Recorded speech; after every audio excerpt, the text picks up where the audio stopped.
came up rather quick actually. I don't remember seeing them initially announced, but they arrived almost immediately and they've been selling out almost immediately as well. So these are the GT46s. Hey everyone, welcome back to another video at Hearns Hobbies. I'm back again today with an exciting new release from Auscision. So these are the GT46s, which came up rather quick actually. I don't remember seeing them initially announced, but they arrived almost immediately and they've been selling out almost immediately as well. So we're very lucky here today to have three versions of them. So we've got SSR 102. In of course the SSR livery. This I believe is a new livery that has only just been applied to them, or at least a very recent one, and it's got a little 10 years badge on it over here on this side. This model is just a DC version, but it looks very nice. Not quite as heavy as the SDA ones, but when you're comparing anything to the SDA ones, most things are going to be lighter than those. Those are almost a kilo, or at least they feel like they're a kilo sitting in your hands. But yeah, new release from Auscision, brand new diesel. Of course this one's just a DC version, but it does still have the lights and everything. And it's a relatively smooth runner as well. So unfortunately I won't be able to show the lights very easily on this model, but they are there. They are working in both directions. They're not the fastest diesel I've ever seen either, but that's okay. They're not made to be the fastest, they're just made to pull lots of freight, right? This is the one that's highly sought after, and if I'm honest, I can really see why. But I really like the SSR paint scheme. I haven't been a huge fan of SSR to begin with, but I can see the appeal with the livery. May mean that I have to get a SSR A70. But I also have a couple other liveries here. So we do have the Pacific National as well. But these are what I would say are the more visually appealing. And so here we have an SCT. And this is a white, it's an LDP, but yeah. Alright, so in terms of your functions and everything, yeah, your DCC decoder will have a lot of those functions on there, and you can cycle through them a fair bit. But you also do have the option on both your DCC and your DC to switch the lights on or off as you please. So you've got options for like your headlight turning on and off, your number lights, your red marker lights, and even your ditch lights.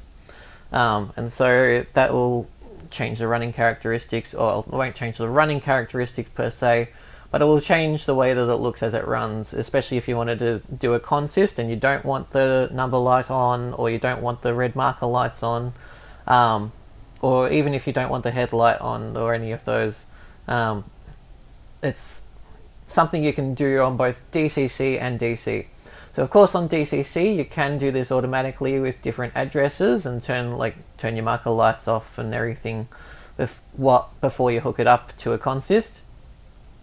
But on DC, these switches are incredibly useful as they will help you to run that more realistic kind of looking train, so that you don't have every single light coming on as you're running if you've got a double header or something like that.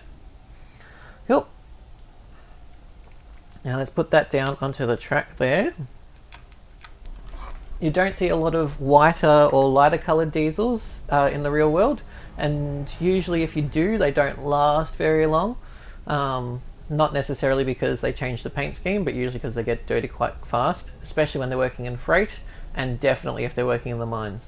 Most of the time, I don't believe these worked in the mines, but I've seen many photos of some SCT liveried locos that have just been very well used. Alright, so we're going to check out some of the sound functions at the moment. So here, like I've mentioned in previous videos before, the default number is set to number 3. So I'm going to use that, and push the number 8 and turn the sound on. You can kind of hear it a little bit there.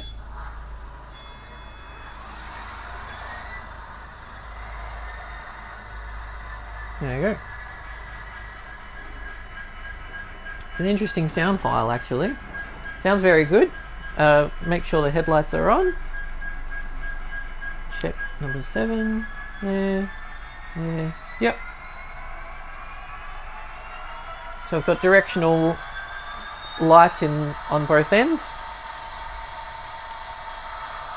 Make sure it's working on both ends.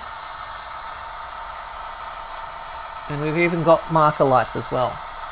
Now I don't believe these came with any kind of stay alive fitted to them, so I believe if I take this off the track, yeah, it's just off it immediately. But that's okay. Most of the time when you've got two bogies picking up power, you don't necessarily need stay alives in there anyway. The SDA ones did come with them, but there's just an extra little feature, and I've heard of a few people just turning them off as soon as they arrive. Alright, so these do have functional headlights, marker lights, number headboard lights, and even ditch lights as well. So they do alternate flashing when you sound the horn, and there is a way that you can turn them on as well. They also have a driver in the cab too, so for all you people out there who don't like the ghost trains, or you like, I mean, you could probably figure out a way to fit your own people, but for this model it's not 100% necessary. You are able to just deal with the people that it comes with already. Alright, so I'm just going to look at the running quality of it now and test the how it goes at the slower speeds. So speed step 1 right there. Give it a sec for it to do its little power up sequence and everything like that. There we go. And it is running quite nice and slowly. It's a little bit jerky straight out of the box, but this hasn't been running yet. It should wear out, become a bit more smoother as it running in continues. But this is just straight out of the box without any kind of prior running, especially for like your half an hour in each direction at about 50% speed. It is also speed step 1. But if I speed it up to, let's say, number 10, whoop, there we go, it's already got a little bit smoother at a bit of a higher speed.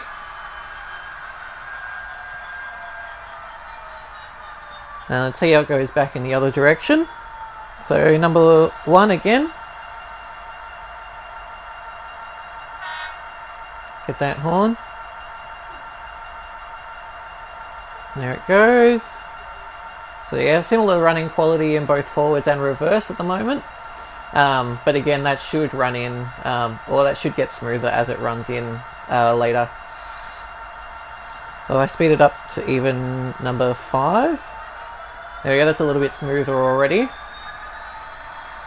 Bit less jerky at least. And that's still a nice slow speed performance, so can't fault that.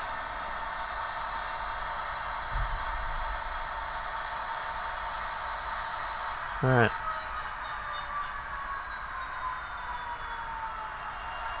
There you go.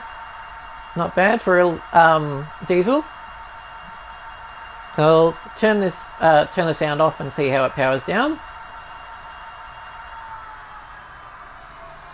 There we go. You can kind of hear it a little bit now.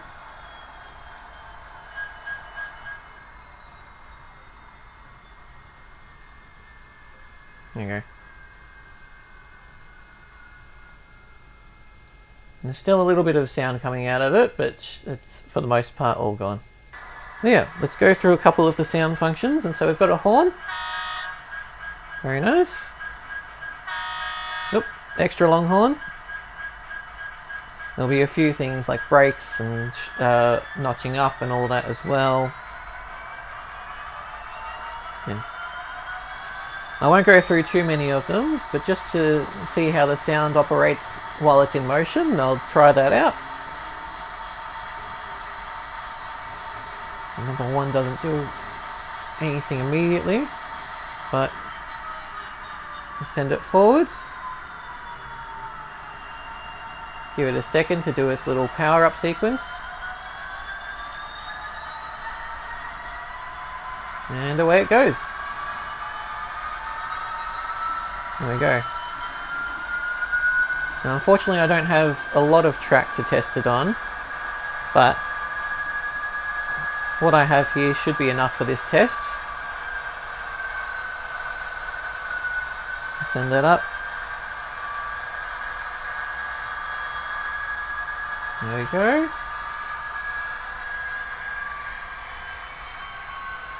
You can hear the brakes engaging as well.